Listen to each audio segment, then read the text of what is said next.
কোন কাজ বা আমলগুলো বেশি পছন্দনীয় যার কারণে আল্লাহ স্বয়ং মুস্কি হাসেন। এবং আরেক হাদিসে আছে, যার আমল দেখে আল্লাহ রাব্বুল আলামিন হাসেন, আল্লাহ রাব্বুল আলামিন তাকে অবশ্যই জান্নাত দেন এবং জাহান্নাম থেকে মুক্ত ঘোষণা করেন। এরপরে প্রশ্ন, আমি প্রায় অনেক দিন থেকে একটি স্বপ্ন দেখি যে আমি স্বপ্নে নামাজ পড়ছি। আমি অনেকবার তওবা করেছি, প্রত্যেকবারই ভঙ্গ হয়েছে, তাহলে কি আমি মুনাফিক হয়ে গেছি? বিভিন্ন এলাকায় অসুখ বিসুখ যাতে কম হয়, বার্ষিক সিন্নি, খোদাই সিন্নি, মহরমের সিন্নি নামে বিভিন্ন সিন্নি করা হয়, এগুলো করা কতটুকু বৈধ? মহিলাদের জন্য তালিম জায়েজ জানি, কিন্তু বর্তমানে মহিলারা যে সন্তান সংসার রেখে 2-3 দিনের জন্য তালিমে চলে যায় দূর দূরান্তে, এটা ইসলামের দৃষ্টিতে কতটুকু বৈধ? না, বিশেষ উদ্দেশ্য ছাড়া ফেসবুক বা মেসেঞ্জারে 3 বার কবুল বলি, তাতে কি আল্লাহর দরবারে বিয়ে কবুল হয়ে যাবে? এতে কি কোনো গুনাহ আছে? পোলাপান বান্দরামি করার জিনিস খুঁজে পাও না। আমি এখান থেকে গ্রামে যাব এবং ওই দিনই আবার চলে আসব, এক্ষেত্রে আমার নামাজ কি কসর করতে হবে? দেখুন, গ্রামে আমরা প্রত্যেকে যার যার বাড়িতে যখন যাব, সেটা আমাদের মূল ঠিকানা, আসল ঠিকানা হলে সেখানে আমি 1 ঘন্টার জন্য যদি যাই, নামাজ আমাকে পুরো পড়তে হবে। নিজের স্থায়ী ঠিকানাতে কখনো কসর হয়? পথে কসর হবে। বাড়িতে যখন চলে গেছেন, আপনার বাড়ি কুমিল্লাতে, আপনার বাড়ি চট্টগ্রামে, আপনার বাড়ি বগুড়াতে বা খুলনাতে বা সিলেটে, আপনার বাড়ি যেখানেই হোক না কেন, যখন সফরের দূরত্ব হবে, নিজের স্থায়ী ঠিকানায় 1 ঘন্টার জন্য যদি যান, সেখানে পুরো নামাজ পড়তে হবে, কসর চলবে। কিন্তু কিছু লোক আছে, গ্রামে বাড়ি আছে ঠিক আছে, কিন্তু তাদের গ্রামের বাড়ি এখন আর স্থায়ী ঠিকানা না। ধরুন আপনি ঢাকা শহরে বাড়ি কিনছেন বা ফ্ল্যাট কিনছেন, পাসপোর্টে, এনআইডিতে, সরকারি সব কাগজে পত্রে ঠিকানাতে আপনি স্থায়ী ঠিকানাও এটা, বর্তমান ঠিকানাও এটা। গ্রামের বাড়ি আছে, কিন্তু ওটা আপনার স্থায়ীও না, বর্তমান ঠিকানাও না, জাস্ট বেড়াইতে যান, ভাই বেড়াদাররা আছে, অন্যরা আছে, তাহলে ওইটাতে আপনি গেস্ট, সেখানে আপনি কসর পড়বেন। এবং এটা আপনার স্থায়ী এবং বর্তমান ঠিকানা হলে, অনেকে আছে বাড়িতে জমি জমা আছে, শুধুমাত্র থাকার ঘর বাড়িও নাই এবং ভাগযোগ হয়ে গেছে, সে শুধু গেস্ট হিসেবে যায়, ভাইদের মেহমান হয়ে যায়, তাহলে সে কসর পড়বে।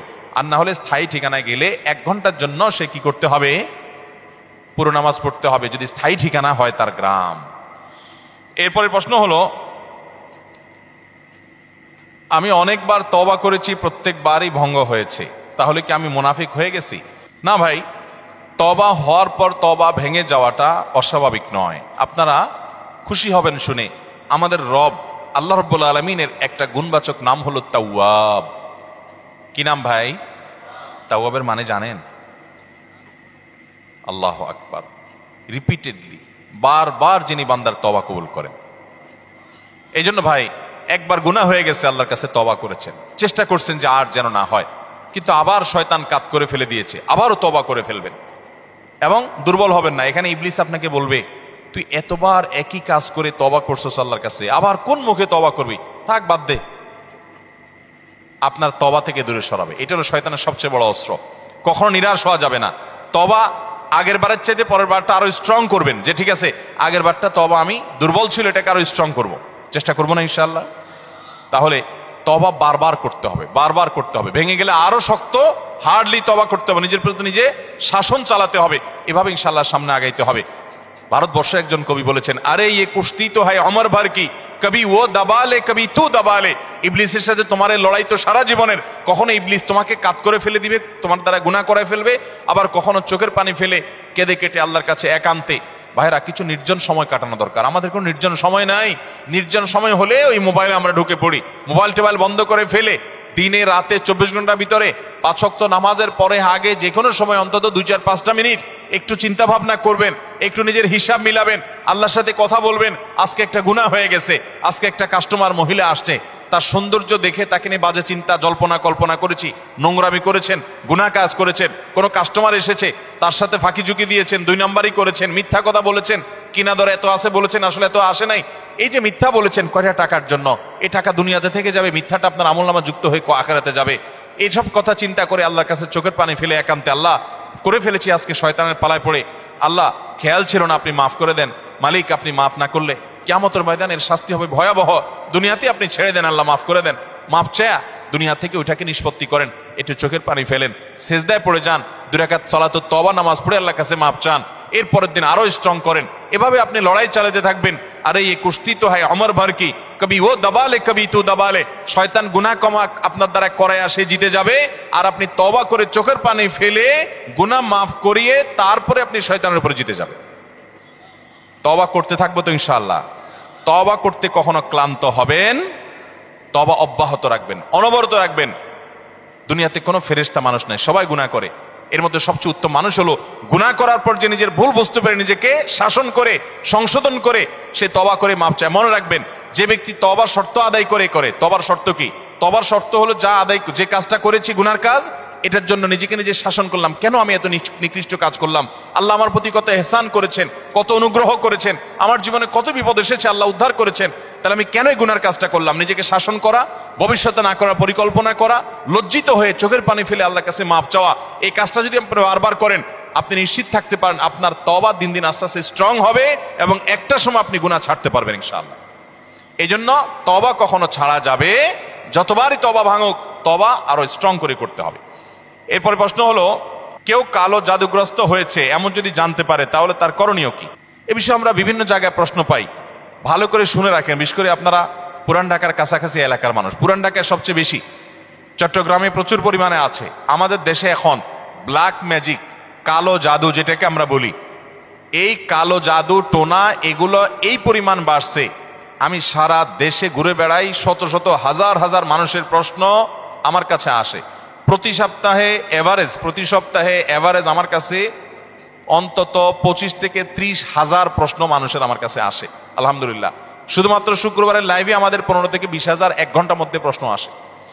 এই হাজার হাজার প্রশ্ন নিয়ে আমরা কাজ করি। মানুষের অবস্থা আমি জানি এই প্রশ্নগুলোর মাধ্যমে। এই দেশে প্রতিটা ঘরে ঘরে ব্ল্যাক ম্যাজিকের রুগী আছে। আল্লাহ যাকে বাঁচাইছে তারা ভিন্ন, কিন্তু আমি দায়িত্ব নিয়ে বলতে পারি ম্যাক্সিমাম ফ্যামিলিতে ব্ল্যাক ম্যাজিকের রোগী ভরা, আমরা টেরও পাচ্ছি না।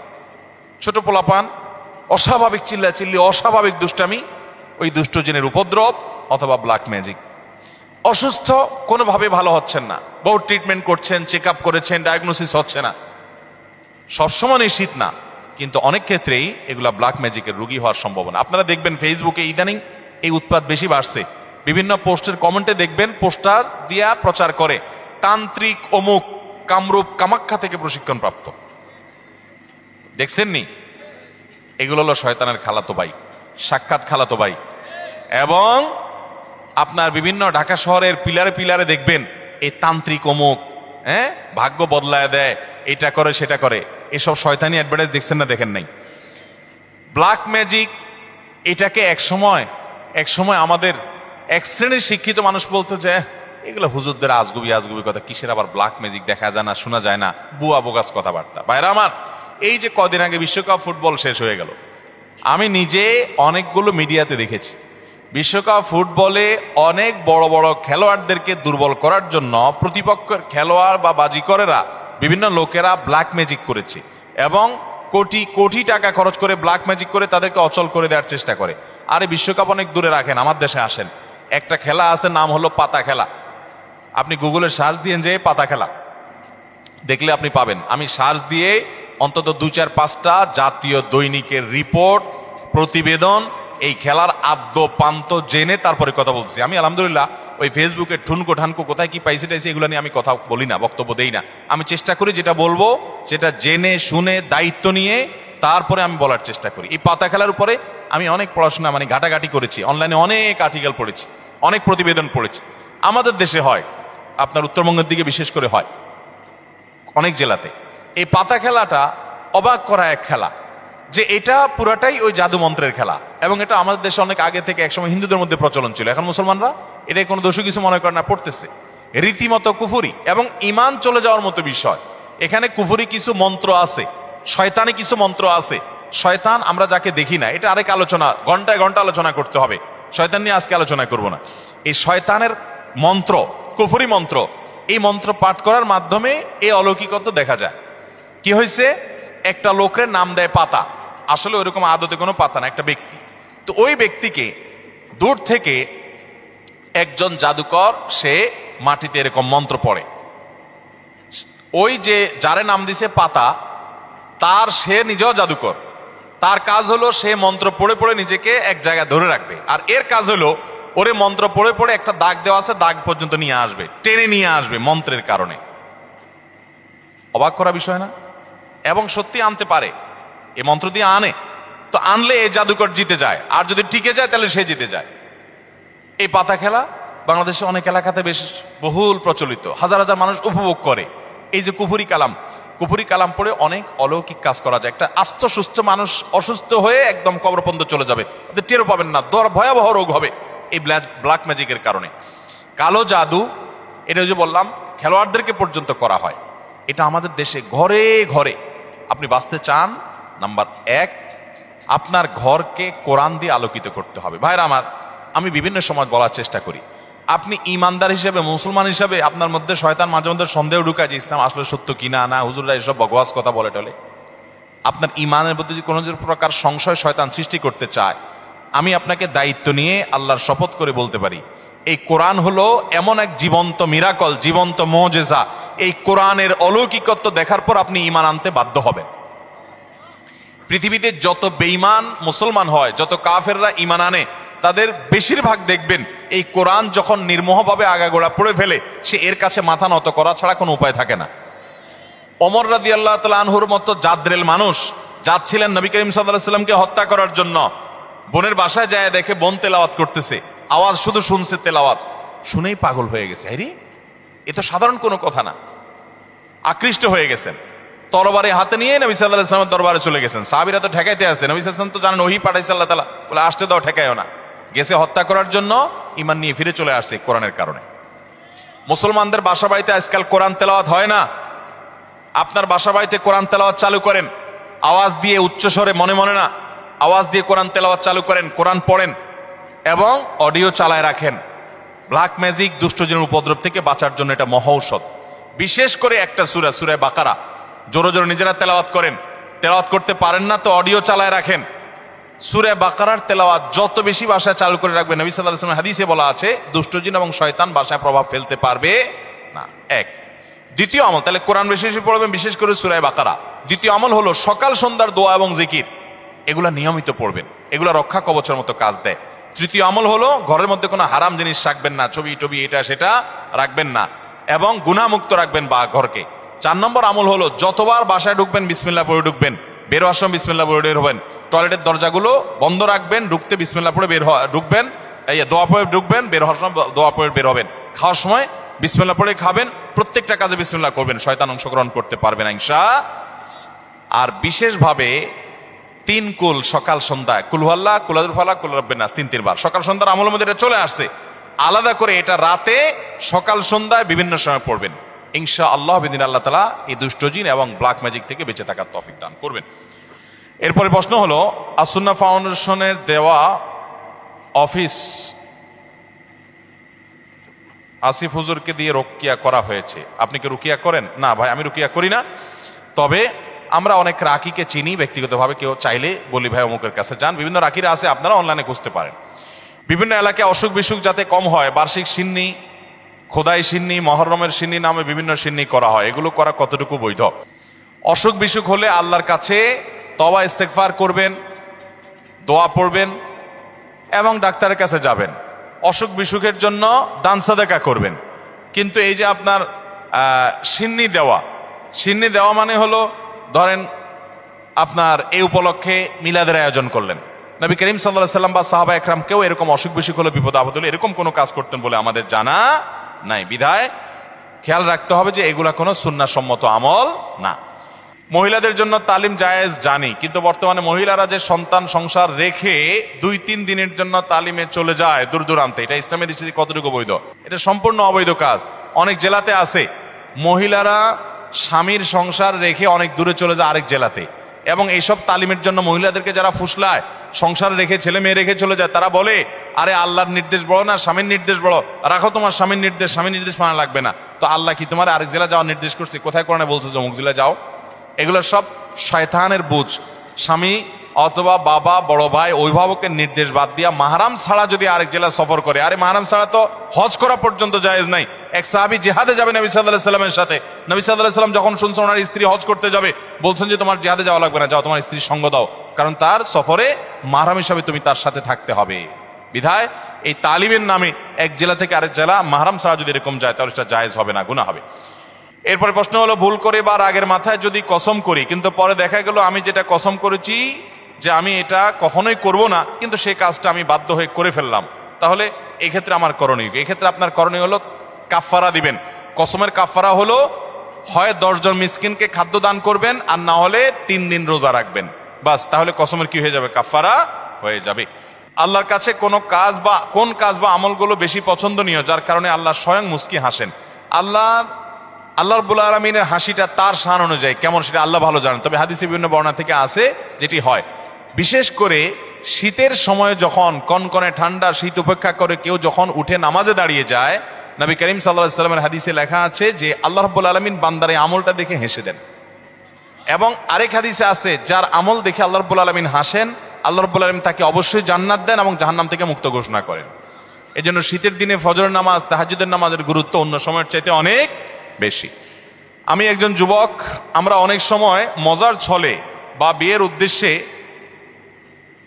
না, বিশেষ উদ্দেশ্য ছাড়া ফেসবুক বা মেসেঞ্জারে 3 বার কবুল বলি। তাতে কি আল্লাহর দরবারে বিয়ে কবুল হয়ে যাবে? এতে কি কোনো গুনাহ আছে? পোলাপান বান্দরামি করার জিনিস খুঁজে পাও না? না, অনেক পোলাপান এগুলো করে। এমনকি এই যে নাটক সিনেমাতে অনেক সময় অভিনয়ের অংশ হিসাবে এগুলো করে না অভিনেতারা? এদের মধ্যে কেউ যদি মুসলমান হয়, কারো যদি আল্লাহর প্রতি বিশ্বাস না থাকে তার কথা ভিন্ন হয়, বেঈমান নিয়ে আমাদের আলাপ নাই। যে মুসলমান, যে আল্লাহর প্রতি ঈমান আছে, তার জানতে হবে নবী করিম সাল্লাল্লাহু আলাইহি ওয়াসাল্লাম বলেছেন, সালাতুন জিদ্দুহুন্না জিদ্দুন ওয়া হাজলুহুন্না জিদ্দুন। 3টা বিষয় সিরিয়াসলি করলে যা হবে, দুষ্টমি রসিকতা অভিনয় মজা করে করলে তা হয়ে যাবে কাহিনী বড় খতরনাক, বড় জটিল। অতএব আপনি দোস্ত দুষ্টামি করে কোনো ক্লাসমেট মেয়েকে বললেন অন্য 2-3 দোস্তের সামনে যে আমি ওরে বিয়ে করলাম, এবং সেও অ্যাডাল্ট, আপনিও অ্যাডাল্ট, 2 জন সাক্ষীও আছে। আর বিশেষ করে নাটকে যেটা হয় যে অভিভাবক অনেক সময় থাকে, যদি সত্যিকারের অভিভাবক থাকে, ওখানে তো সব বকওয়াস অভিভাবক। মেয়েদের তো বিয়ে অনেক হলো, আমাদের মতো মেয়েদের বিয়ে অভিভাবক ছাড়া হয় না, কিন্তু হানাফি মাযহাব অনুযায়ী অভিভাবককে জরুরি না, যদি অ্যাডাল্ট হয়ে যাবে তাহলে সেক্ষেত্রে হানাফি মাযহাবের আলোকে এই বিয়ে হয়ে যাবে। 2 জন সাক্ষীর সামনে শুধু বলছেন প্রস্তাব, সে বলছে কবুল, দুষ্টামি করে বলছেন, বস কাহিনী খতম হয়ে গেছে। কথা বুঝেন নাই? খুব জটিল একটা বিষয়। ঠিক তালাকের বিষয়টাও এরকম। আপনি বলবেন যে হুজুর আমি তো আসলে তালাকের উদ্দেশ্যে বলি না, আমি তো ভয় দেখানোর জন্য বলছিলাম, কাম হয়ে যাবে, এরপর আর এসব বলে লাভ হবে না। অতএব এগুলো সাবধানে করতে হবে। আল্লাহ আমাদেরকে এই সমস্ত বিষয়, হেয়ালিপনা, দুষ্টমি, এগুলো থেকে বেঁচে থাকার তৌফিক দান করুন। সব জায়গায় ফাজলামি না। আমাদের নবী হযরত মুহাম্মদ সাল্লাল্লাহু আলাইহি সাল্লামকে না সৃষ্টি করলে নাকি আল্লাহ তাআলা কোনো কিছু সৃষ্টি করতেন না, এটা কতটুকু সত্য? এরকম একটা হাদিস আছে, কিন্তু সেই হাদিসকে মুহাদ্দিসগণ, হাদিস বিশারদ, বিশ্লেষকগণ এই হাদিসকে জাল হাদিস হিসাবে চিহ্নিত করেছেন। এটি সনদ বিশুদ্ধতার সূত্রে বর্ণিত নয়। লাউলা খলিকতু লামা খলিকাতিল আফলাক, নবী সাল্লাল্লাহু আলাইহি সাল্লাম যদি সৃষ্টি না হতেন আসমান জমিন সৃষ্টি হতো না। ভাইরা আমার, নবী সাল্লাল্লাহু আলাইহি সাল্লামের মর্যাদা বলার জন্য মিথ্যা হাদিস বলার কোনো দরকার নাই। আল্লাহ তাআলা তার নবী সাল্লাল্লাহু আলাইহি সাল্লামকে, তার হাবিবকে এমনি মর্যাদা দিয়েছেন, তার জন্য ভুয়া হাদিস বানানোর কোনো দরকার। তিনি সকল নবী রাসূলদের মধ্যে শ্রেষ্ঠ, তাকে আল্লাহ মেরাজে ডেকে নিয়ে সম্মানিত করেছেন, তাকে আল্লাহ তাআলা কিয়ামতের ময়দানে হাউজে কাউসার দান করবেন, তার শাফাআত হবে সবচেয়ে বড় শাফাআত, শাফাআতে কুবরা, তাকে আল্লাহ তাআলা কত মর্যাদা দিয়েছেন। অতএব ভুয়া ভিত্তিহীন হাদিস বলার দরকার নেই। বুখারীর হাদিসে আসছে, তিনি বলেছেন লা তুতরুনি কামা আতরাতিন নাসারা ইবনে মারইয়াম, খ্রিস্টানরা ঈসা আলাইহিস সালামের মর্যাদা বেশি বলতে গিয়ে ওনাকে আল্লাহর সন্তান বানায়া ঈমান হারা হয়ে গেছে। তোমরা আমার মর্যাদা বলতে গিয়ে এরকম সীমা লঙ্ঘন করবা না। এরপরে প্রশ্ন হলো, মোজ ধোয়া পানি পান করলে নাকি হারাম হয়, আসলে হাদিসে এমন কিছু আছে কিনা? মোজ ধোয়া পানি খেলে বা মোজ লাগলে কোনো কিছু খেতে গেলে সেটা হারাম বলে হয়। হারাম তো পরের কথা, অনেকে বলে মাকরু, হারামও হবে না মাকরুও হবে না। কারণ মোজ যদি থাকে আর পানি যদি আপনি খেতে যান, তো একটু আধটু লাগবেই লাগবে, যত ছোট থাকুক একটু হইলেও লাগবে। এখন যদি বলেন যে না আমি লাগাবো না, তাহলে মোজ বড় রাখতে হবে অনেক, এবং সে মোজ কিছু একটা দিয়ে চিমটি দিয়ে ধরে উঠায় ধরে তারপর খাইতে হবে। এছাড়া তো আমি কোনো উপায় দেখি না। কারণ যদি ছোট ছোট মোজ হয়, পানি খাবেন আর লাগবে না, তাহলে ঠোঁট ধরে উঠে রাখতে হবে। তাহলে বোঝা গেল এটা ভুয়া ভিত্তিহীন কথা। মোজ যদি লেগে যায়, ইচ্ছাকৃত তো মোজ ধোয়া পানি, মোজ ধোয়া খানা, মোজে লাগলে সেটা খাবেন না আপনি। কারণ হলো সেটা তো আর পরিষ্কার করে হওয়ার সময় জীবাণু থাকতে পারে, ধুলাবালি থাকতে পারে। ইচ্ছাকৃত এটা করেও না কেউ, কিন্তু অনিচ্ছাকৃত যেটুকু লেগে যায়, এটার কারণে হারাম তো দূরের কথা, মাকরুহ হবে না। এটা ভিত্তিহীন কথা। কথা বুঝাতে পারছি? কোন মত করে বলে শুনছে এই ফতোয়া যে মোজ ধোয়া পানি খাইলে গুনাহ হয়, মাকরুহ হয়, এই জন্য সে মদ খাওয়ার সময় তার মোজ বড় ছিল, উঠায় ধরে মদ খাইতো। যে মদ খাওয়ার সময় যদি মাকরু হয়ে যায় তাহলে তো আল্লাহ নারাজ হয়ে যাবে, এই জন্য সে মোষ উঠায় নাকি মদ খাইতে। আল্লাহ জানে সত্য না মিথ্যা, ঘটনা শুনছি আমরা অনেক ছোটবেলা থেকে। তো যাই হোক, তো মোষ দেওয়া পানি খেলে বা কিছু খেতে গেলে মোচে লেগে গেলে আসলে কোনো গুনাহ হবে না। দাদার নামে নাতির নাম রাখা যাবে কিনা? দাদার নামে নাতির নাম তো পরের কথা, বাপের নামেও পোলার নাম রাখা যাবে, কোনো অসুবিধা নাই। আমাদের দেশে সবাই ইউনিক নাম খোঁজে, ইউনিক, টল্টু, বল্টু, নান্টু, পিন্টু, গিন্টু, গেংটু, কি আজিব আজিব নাম খোঁজে সব। আরে ভাই, সবাই বলে ইউনিক নাম লাগবে, আনকমন না লাগবে কেন? আপনাকে আনকমন নাম লাগবে কেন? শুনেন, সৈয়দ আবুল হাসান আলী নদভী রহমতুল্লাহ আলাই ভারতবর্ষের সবচেয়ে বড় আলেমদের একজন ছিলেন এবং মুসলিম বিশ্বের নোবেল খ্যাত কিং ফয়সাল অ্যাওয়ার্ড পুরস্কার, এটা সারা বিশ্বে, বিশেষ করে এই ভারতবর্ষে অল্প কয়েকজন মানুষ পাইছে, এর মধ্যে উনি একজন ছিলেন। অনেক বড় পণ্ডিত মানুষ ছিলেন, সারা ওয়ার্ল্ডের বড় বড় ইউনিভার্সিটি, অক্সফোর্ডের মতো ইউনিভার্সিটি, বড় ইউনিভার্সিটিগুলোতে অতিথি লেকচার হিসেবে তিনি লেকচার দিতেন এবং মদিনা ইউনিভার্সিটির উপদেষ্টা পরিষদে ছিলেন অনেক শুরু থেকে, অনেক বড় ব্যক্তিত্ব ছিলেন সৈয়দ আবুল হাসান নদভী রহমতুল্লাহ আলাই। এ আল্লাহর বান্দা, তার পরিবারে কয়েকজন বাচ্চার নাম, কয়েক ভাই, একই ফ্যামিলিতে কয়েকটা ছেলে হয়েছে, সবগুলোর নাম রাখছে মোহাম্মদ। তাহলে একটা মুসিবত না? 4 ভাইয়ের নাম যদি মোহাম্মদ হয়, কোন মোহাম্মদ ডাক দিলে কোন মোহাম্মদ আসবে? এই জন্য পার্থক্য করার জন্য নাম দিচ্ছে মোহাম্মদ আউয়াল, মোহাম্মদ সানি, মোহাম্মদ সালেস, মোহাম্মদ রাবে, অর্থাৎ মোহাম্মদ ফার্স্ট, মোহাম্মদ সেকেন্ড, প্রথম মোহাম্মদ, দ্বিতীয় মোহাম্মদ, তৃতীয় মোহাম্মদ। ও, তৃতীয় মোহাম্মদ বললে একজন আসে, চৌথ মোহাম্মদ আসলে আরেকজন আসে। এটা বলার উদ্দেশ্য হলো যে একই নাম, আমাদের দেশে অনেকে আমরা নাম চাই, হুজুর একটা নাম দেন, তো বলি ভাই সবচেয়ে উত্তম নাম আব্দুল্লাহ, আব্দুর রহমান হাদিসে আসছে। সবচেয়ে সুন্দর নাম কি নাম? আব্দুল্লাহ। এবং কিয়ামতের ময়দানে মানুষকে নাম ধরে ডাকা হবে।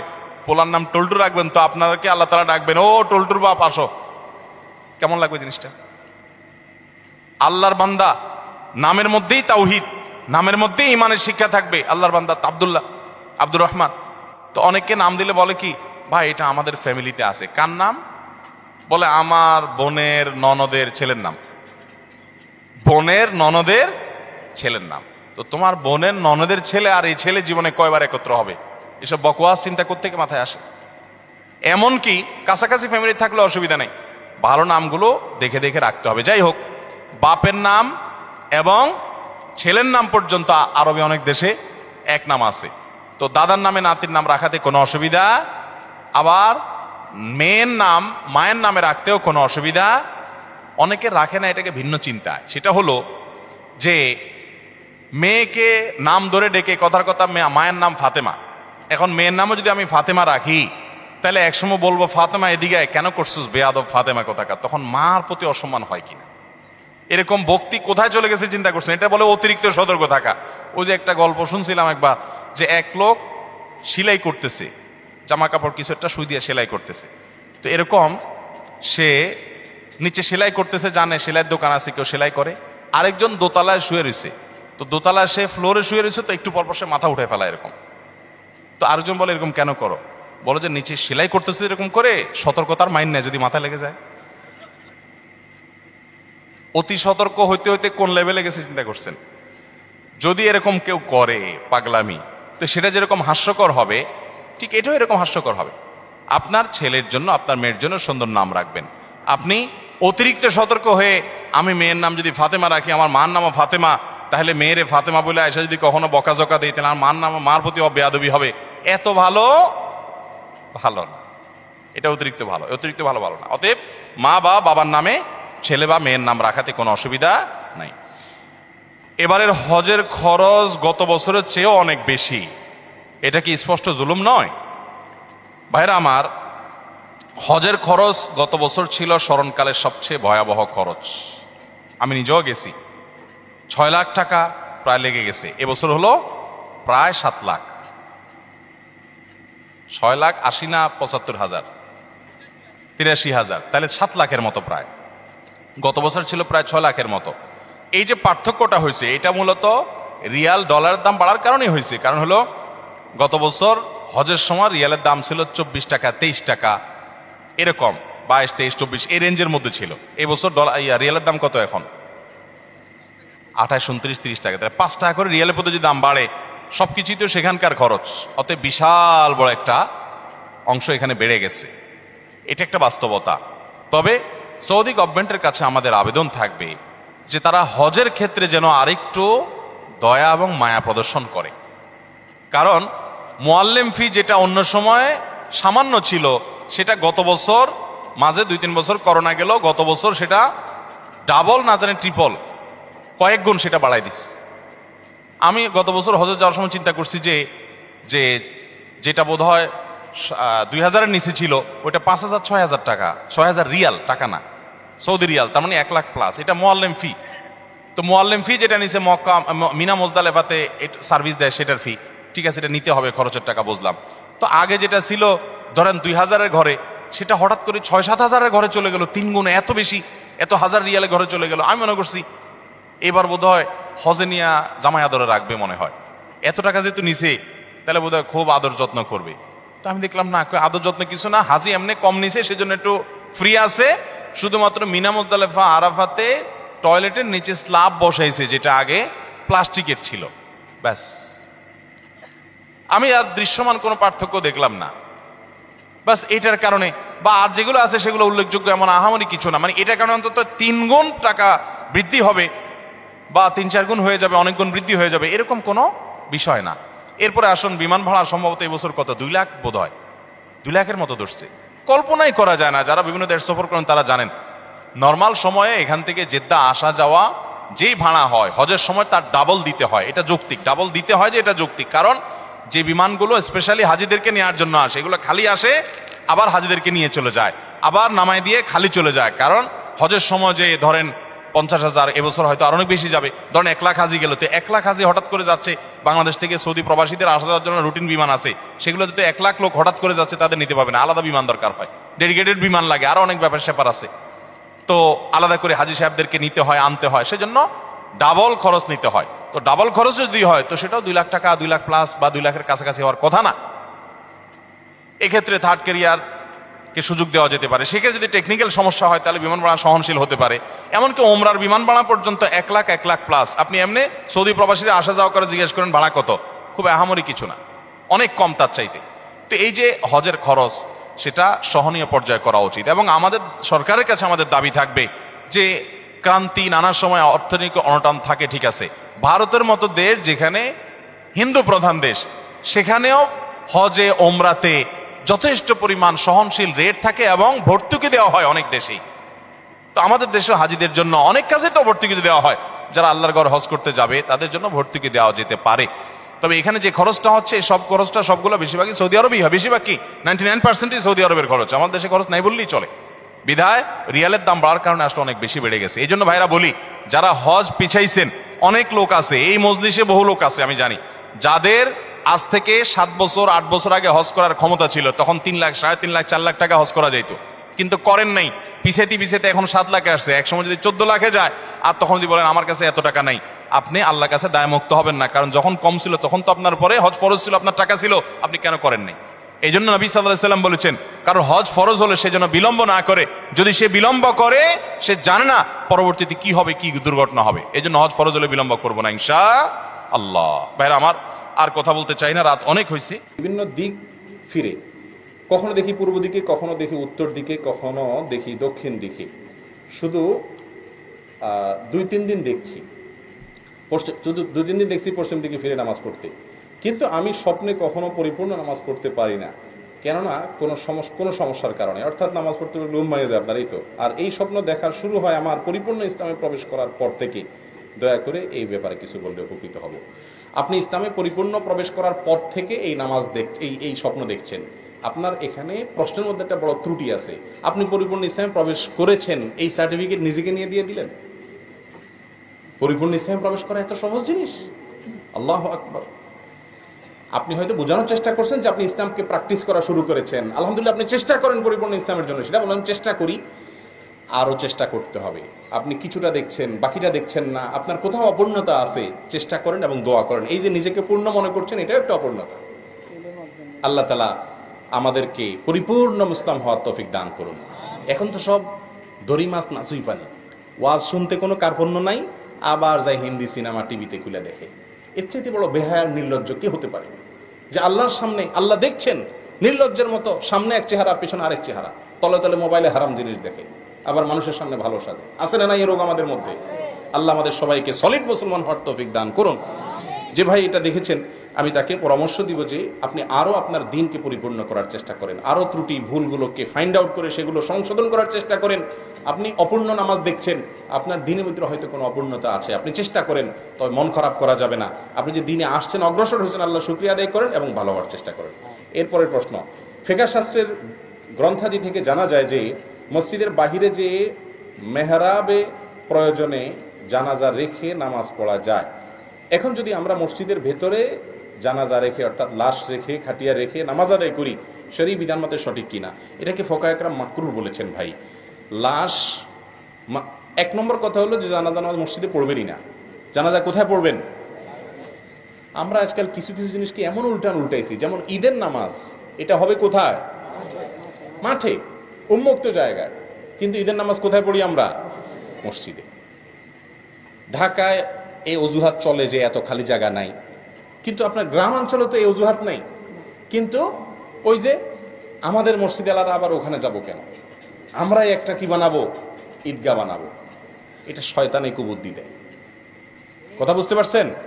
হ্যাঁ, আপনি নামাজ পড়েন এরকম উন্মুক্ত জায়গায়, সুন্দর করে নামাজ পড়েন শামিয়ানা টাঙ্গায়, এটা ঠিক আছে। কিন্তু মসজিদে ঈদের নামাজ পড়বেন না, এটা সুন্নাহর খেলাফ, মাকরুহ। কিন্তু এই মাকরুহ সারা দেশে সবাই করতেছি, সব হুজুরাই বলতেছে। কারণ হুজুর চায় হুজুরের মসজিদে নামাজ হলে হুজুর একটা ঈদের নিমতি করবে। হুজুরেরও কি আছে এখানে? পয়সা করি আছে, লাভ আছে। তো হুজুর এখানে মাকরুহ ফতোয়াটা দেয় না, আস্তে চাপায়া যায়। আর হুজুরের দোষ একলা দিমু কেন? কমিটির লোকজন তারা একটা নেতাগিরি করতে পারবে, আরেকজন ঈদগাহ গেলে তার নেতাগিরি থাকবে না, মুসল্লি হয়ে যাইতে হবে। এই জন্য নিজেরা কি করে? ঈদের নামাজ যদি করতে চান ঈদগাহে করবেন, এটা হলো সুন্নাত। জানাজাও কোথায় হবে? বাহিরে হবে। বিশেষ করে লাশ যদি ভিতরে নিয়ে যান, গোসল দেওয়ার পরে সেখান থেকে ময়লা পানি পড়তে পারে, দুর্গন্ধ আসতে পারে, মসজিদের শানের খেলাফ হবে, আরো অনেক কারণ আছে। এসব কারণগুলোর প্রেক্ষিতে সুন্নাত হলো মসজিদের বাহিরে জানাজা পড়া। ফরজ নামাজ শেষ, মসজিদের বাইরে হয়ে এসে খোলা জায়গা থাকলে সেখানে নামাজ পড়েন। আর যদি এরকম কোনো জায়গা না থাকে, যেমন ঢাকা শহরে বেশিরভাগ জায়গাতে এরকম নাই, অনেকে আবার রাস্তা দখল করে ঈদের নামাজ পড়ে, সেটা আরো গুনাহের কথা। ওটা তো গুনাই হবে, রাস্তা দখল করে নামাজ পড়া জায়েজ নাই। সাধারণ মানুষের পথের চলাচলের বিঘ্ন করে আপনি গায়ের জোরে রাস্তা বন্ধ করে নামাজ পড়লেন, এই ইসলাম আপনাকে আল্লাহ রাসূল শিখান নাই। কথাকে বুঝতে পারছি? মানুষের ক্ষতি করে নামাজ পড়া জায়েজ নাই। রাস্তাঘাট বন্ধ করে, রাস্তার মালিককে, একজন মানুষ যেতে পারে, ইমার্জেন্সি রোগী নিয়ে যেতে পারে, আপনি বন্ধ করে দিলেন রাস্তা নামাজের জন্য, না, এই ইসলাম আমাদেরকে শিখায় নাই। মসজিদে পড়তে হবে, সেক্ষেত্রে ওইটার চাইতে মসজিদে পড়া উত্তম।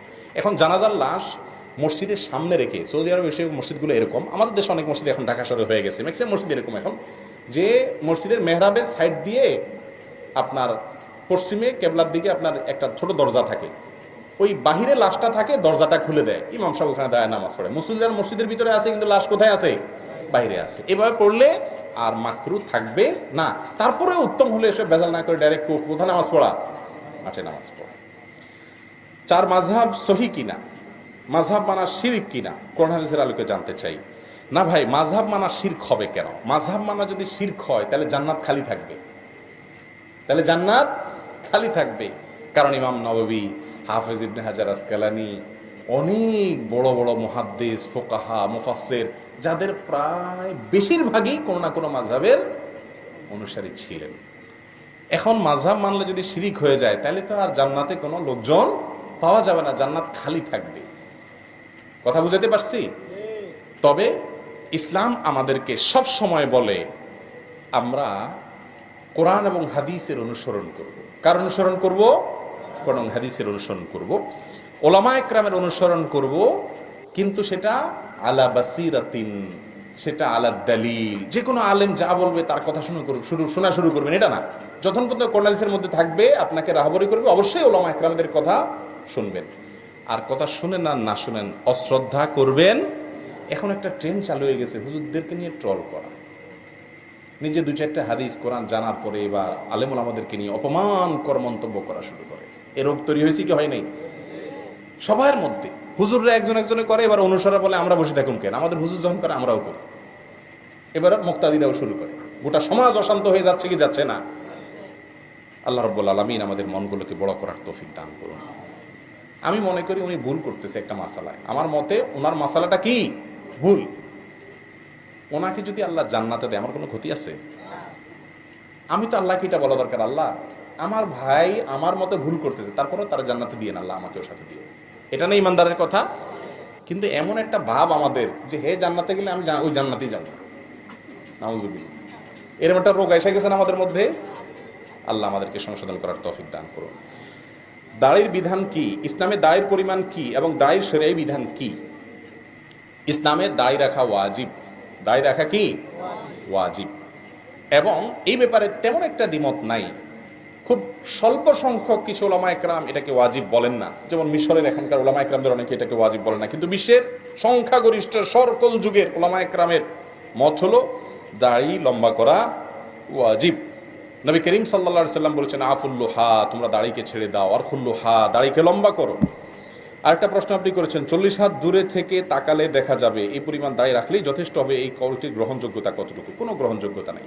কোরআন হাদিসে কথা এরকম কথা বলে নাই যে 40 হাত দূর থেকে দেখলে আপনার দাড়ি বোঝা যাবে। অনেক মহিলার দাড়ি 2-4টা থাকে, 40 হাত কেন 60 হাত দূর থেকেও বোঝা যাবে, তাহলে কি তার জন্য দাড়ি এটা দাড়ি বলা হবে নাকি?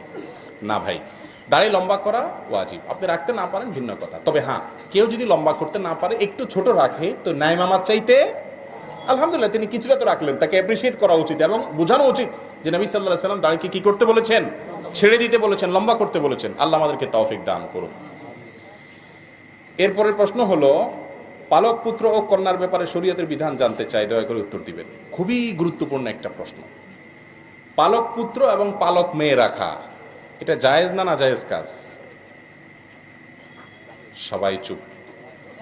জায়েজ কাজ। পালক পুত্র পালক কন্যা রাখা কি জায়েজ কাজ। তবে একটা বিরাট সমস্যা আছে, সেটা হলো আপনি যদি কোনো ছেলেকে ছোটবেলায় এনে লালন পালন করেন, পালক পুত্র বানান, বা কোনো মেয়েকে পালক কন্যা বানান, মরণের আগ পর্যন্ত কখনো বলতে পারবেন না এটা আমার ছেলে, এটা আমার মেয়ে। কথা কি বুঝাতে পারছি? আল্লাহ রাব্বুল আলামিন কোরআনে কারিমে বলেছেন উদউহুম লিআবাইহিম ওয়া আকসাতু ইনদাল্লাহ। একদম পালক পুত্র সম্পর্কে আয়াত নাজিল হয়েছে। রাসূল করিম সাল্লাল্লাহু আলাইহি সাল্লামের একজন পালক পুত্র ছিল, তার নাম ছিল কি? যায়েদ ইবনে হারিসা রাদিয়াল্লাহু তাআলা। সাহাবীরা বলা শুরু করে দিত যায়েদ ইবনে মুহাম্মদ। সবাই ডাকা শুরু করছে কি? মুহাম্মদ সাল্লাল্লাহু আলাইহি সাল্লামের ছেলে যায়েদ। আরে উনি তো বাপ, তো হারিসা বাপের নাম, মুহাম্মদ সাল্লাল্লাহু আলাইহি সাল্লাম তোমার বাপ না, তাহলে পালক বাপ। সঙ্গে সঙ্গে আল্লাহ আয়াত নাযিল করলেন খবরদার, উদউহুম লিআবাইহিম, পালক পুত্রকে যে জন্ম দিয়েছে সেই বাবা যেখানেই থাকুক না কেন তার পিতৃত্বকে স্বীকার করতে হবে, বলতে হবে এটা অমুকের ছেলে, যিনি লালন পালন করেছেন তার ছেলে বলা যাবে। কিন্তু আমাদের দেশে কি হয়, 100% বলতে গেলে যারা একটা ছেলে লালন পালন করেই একটু বাপ ডাকটা শোনার জন্য, ঠিক না বেঠিক? মা একটু মা ডাকটা শোনার জন্য, যে আমারে আল্লাহ ছেলে মেয়ে দেয় নাই, তো একজন গরিবের বা অন্য একজনের বা কোনো খালার একটা সন্তান বা অন্য ভাইয়ের একটা সন্তান নিয়ে আসে, কেন? একটু বাপ ডাকলে দিলটা শান্তি হবে, মা ডাকলে দিলটা শান্তি হবে। ভাইরা আমার, আল্লাহ রাব্বুল আলামিন আপনাকে যে সন্তান দেয় না, আপনার কষ্ট হচ্ছে, এর বিনিময়ে যদি জান্নাত দিয়ে দেন, তাহলে আপনার এই প্রজেক্টটা লস প্রজেক্ট না লাভের প্রজেক্ট? আল্লাহু আকবার। এজন্য মা ডাক বাপের নাম শুনতে গিয়ে হারাম কাজ করবেন না। আমরা লালন এই পালক পুত্র আর পালক কন্যা রাখি ধান্দায়। কিসে ধান্দায়? ধান্দাটা কি? আমার ছেলে নাই, আমার একজন ওয়ারিশ হইল, পরে নকল ছেলে বানাই দিব, নকল মেয়ে বানাই দিব, এই না ধান্দা? আর ইসলাম বলে অবশ্যই ছেলে মেয়ে লালন পালন করবেন, গরিবের ছেলে মেয়েকে লালন পালন করবেন, কিন্তু উদ্দেশ্য হবে কোনো ধান্দায় না, সওয়াবের উদ্দেশ্যে। যে একজন গরিব মানুষ তার ছেলেটাকে লালন পালন করতে পারতেছে না, ঠিক আছে, ওটার দায়িত্ব আমি নিলাম, ওর পড়ালেখা খাওয়া দাওয়া সব দায়িত্ব আমি নিলাম। একজন ইতিম, তার বাবা মারা গেছে, এতিমের দায়িত্বভার গ্রহণ করে নবী সাল্লাল্লাহু আলাইহি সাল্লাম বলেছেন আনা ওয়াকাফুল ইয়াতীমি কাহাতাইন, এই দুই আঙ্গুল যেরকম পাশাপাশি, আমি এবং ইতিমের যে দায়িত্ব নেবে সেই দুই আঙ্গুলের মতো থাকবে, ইতিম থাকবে, আর কোনো দায়িত্ব নেওয়ার লোক থাকবে না। এটা একটা এলাকার মানুষের জন্য লজ্জার বিষয়। আরবদেরকে দেখেছি, আমি 10টা বছর ছিলাম সৌদি আরবে, সৌদিয়ানদেরকে দেখেছি যে কোনো ইতিম বাচ্চা পালে তারা পাগল হয়ে যেত, কে দখল করবে কার আগে, তার দায়িত্ব নেওয়ার জন্য। কারণ জান্নাতে শুধু যাওয়া না, নবীর সঙ্গে জান্নাতে থাকা যাবে। চেষ্টা করবেন তো ইনশাআল্লাহ। অতএব পালক পুত্র পালক কন্যা রাখা জায়েজ আছে, কিন্তু সেটা তাদের বাপ ডাক মা ডাক শোনার জন্য না। মনে রাখবেন, পিতৃত্ব এবং মাতৃত্ব সারা পৃথিবীর সকল সম্পদের বিনিময়েও কেনা যাবে ওই বাচ্চাকে যিনি জন্ম দিয়েছেন, যিনি গর্ভধারণ করেছেন, আপনি তাকে লালন পালন করতে পারেন, তাই বলে ওর মায়ের জায়গা, ওর বাপের জায়গা কখনো আপনি দখল করতে পারবেন না। ওর বাপ বাপ থাকবে, ওর মা মা থাকবে, সেটা কখনো পরিবর্তন হওয়া, মা বাপ কি পরিবর্তনশীল বিষয়? যাবে না। মনে থাকবে তো ইনশাআল্লাহ।